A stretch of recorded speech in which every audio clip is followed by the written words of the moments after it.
You don't want to tighten everything up yet. You're going to want to make sure that everything is loose and get it where you want. And then you're going to tighten up the brackets first. Tighten up your brackets, and then you're going to tighten up the rail. Okay, so I don't have much time left, but I just wanted to show you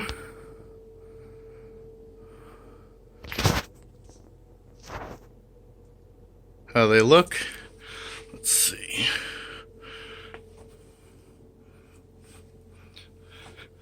Nice and sturdy.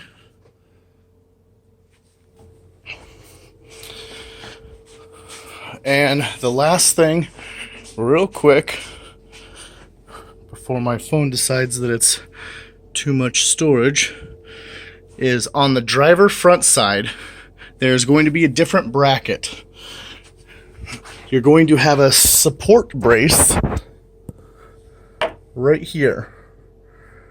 It is going to take the silver washers. Don't mix those up with the black washers because you'll come back and have to redo them like I've already done.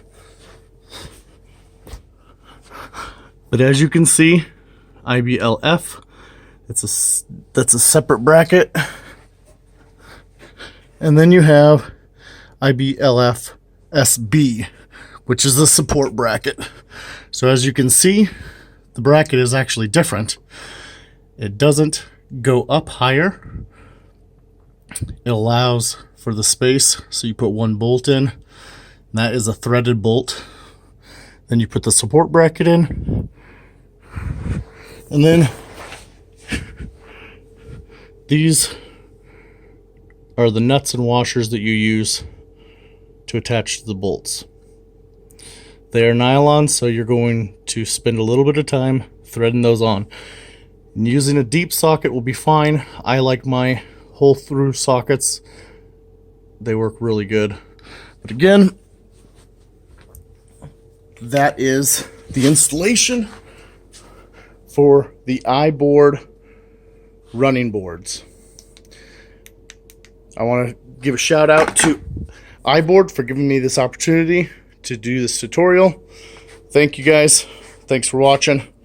It's been fun.